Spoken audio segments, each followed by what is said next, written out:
Look at the White House approaching 10 p.m. in the nation's capital.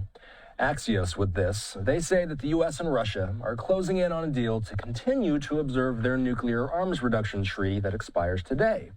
At last check, both Presidents Trump and Putin still haven't officially agreed to a deal, but it seems this is only a piece of what's going on. President Trump posting this today, and it was also sent out by the FDD's Andrea Stricker. We'll check in with her in a moment. Trump's post saying this: the United States is the most powerful country in the world. I completely rebuilt its military in my first term, including new and many refurbished nuclear weapons. I also added Space Force and now continue to rebuild our military at levels never seen before. We are even adding battleships, which are 100 times more powerful than the ones that roamed the seas during World War II, the Iowa, Missouri, Alabama, and others.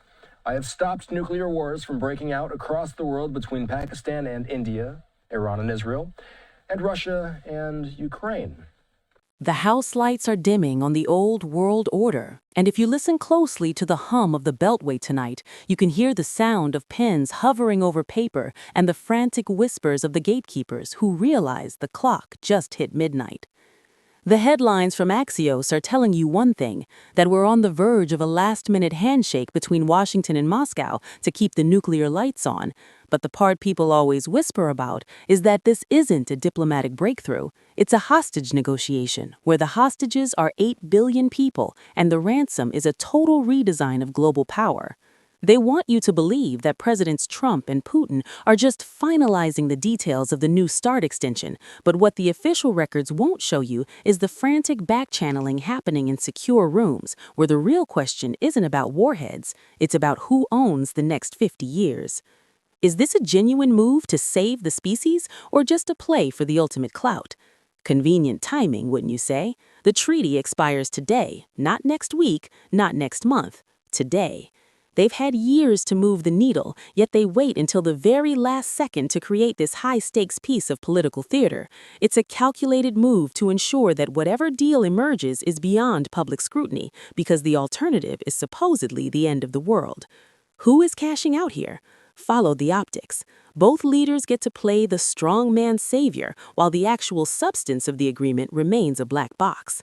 Are we really supposed to believe the narrative that these two were close for months and just happened to wait for the expiration date to drop the news? It's a PR disaster managed by a masterclass in suspense.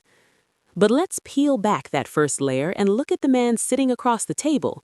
President Trump isn't just critiquing a piece of paper, he's trying to incinerate the very foundation of 20th century diplomacy.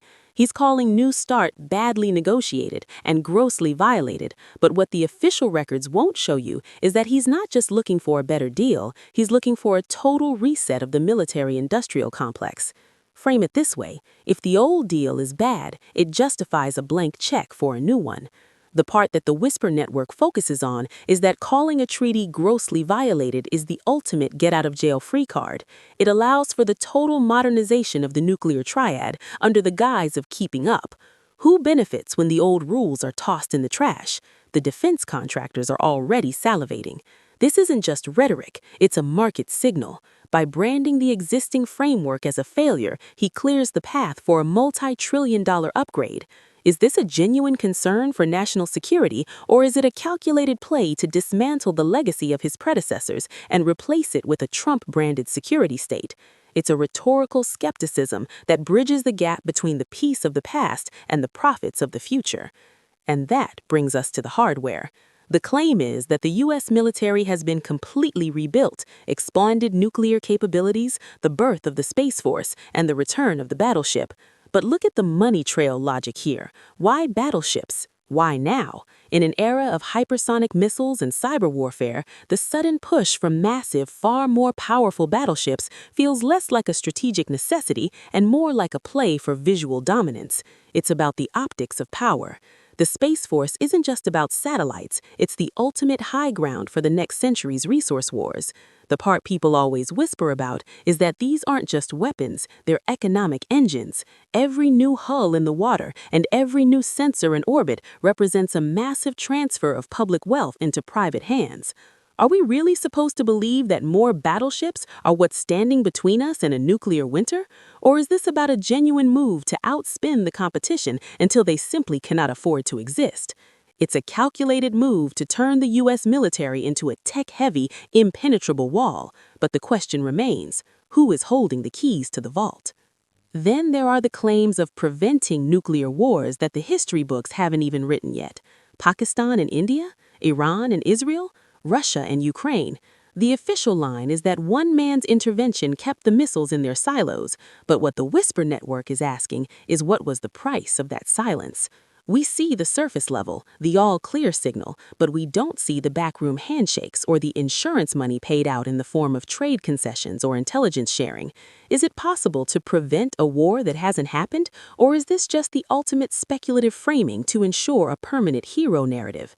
If you convince the world you've saved it 3 times over, who's going to question your 4th act? It's the ultimate play for donations, not just in terms of votes, but in terms of global leverage. But let's get into the darker interpretation of the Russian violations. Andrea Stricker and the other experts are waving red flags about suspended inspections and verification mechanisms that have been dark since 2020. This is the part they don't want you to think about. A treaty without verification isn't a treaty, it's a suggestion. Russia officially halted cooperation in 2023, and since then, the U.S. has been flying blind. No boots on the ground at the silos, no cameras in the assembly halls. We're being told Moscow is honoring the 1,550 warhead limit, but there is zero reliable confirmation. Are we really supposed to buy the narrative of trust but verify when there is no verification? This security gap isn't a mistake, it's a choice. If you can't prove they're cheating, you can't stop them. But conversely, if you can't prove they're not cheating, you can justify an infinite expansion of your own arsenal. It's a win-win for the hawks on both sides. The money trail here leads directly to the simulation and intelligence sectors, private firms that get paid to guess what's behind the curtain when the official inspectors are kicked out. The reveal continues as we look at the China factor, the ghost in the room that isn't even on the guest list for this treaty. The old world was a 2-player game, but the new world has a 3rd seat that's being filled at lightning speed. China has jumped from 200 warheads to over 600, with a trajectory towards 1,500 by 2035. The part people always whisper about is that New START is obsolete because it's trying to regulate a binary world that no longer exists. Why would the U.S. or Russia tie their hands while Beijing builds a private armory in the basement? This is the PR disaster waiting to happen. If you sign a deal with Russia today, you're essentially conceding the lead to China tomorrow. Is the push for a modernized agreement actually a genuine move to include China, or is it just a calculated play to provide a valid excuse for the U.S. to walk away from everything? The missing factor of China is the ultimate rhetorical bridge to a 3-way arms race. This leads to the nightmare scenario that the gatekeepers use to keep us up at night, the 2-front nuclear threat. The fear is a joint nuclear strategy between Moscow and Beijing. It's a speculative framing designed to make the current U.S. arsenal look like a collection of museum pieces. They want you to believe we don't have enough deterrence, but the money trail logic asks, how much is enough to blow up the world twice? If one front is a catastrophe, 2 fronts is an industry. By framing the threat this way, the insiders ensure that the debate never becomes about if we should build more, but how fast we can do it. Who is cashing out? The tech giants developing the AI-driven targeting systems that are supposed to manage a 2-front war. Are we really supposed to believe that this level of expansion makes us safer? Or is this just a play for the ultimate insurance policy for the defense industry? Look at the collapse of cooperation since Crimea in 2014 and the escalation in 2022. The trust didn't just fade, it was systematically dismantled.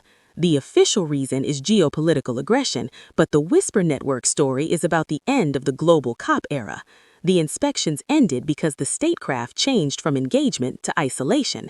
This isolation is profitable. It creates information silos where the public only knows what the gatekeepers allow.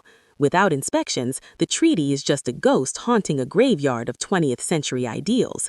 It's an optics play where both sides pretend to be interested in peace while preparing for the inevitable pivot to power. Finally, we hit the core of the onion, the interim security gap and the non-strategic weapons.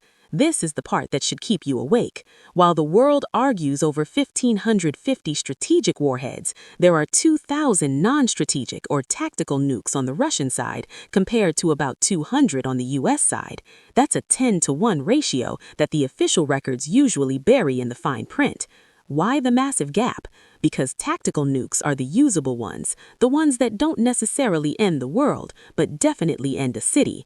The money trail here is the most terrifying of all. By letting the treaty expire or become toothless, the U.S. clears the legal hurdles to close that 1,800 warhead gap. This isn't about deterrence, it's about future force posture. It's a calculated move to reboot the arms race under a new name. The part people always whisper about is that this isn't the end of a treaty, it's the beginning of a new era of aggressive modernization. The Axios report is just the opening act of a very long, very expensive play. Convenient timing, wouldn't you say? Just enough hope to keep the market stable, but just enough fear to keep the checks being signed. Who is really cashing out here? The ones who realize that in a world of nuclear ghosts, the one who sells the most protection is king.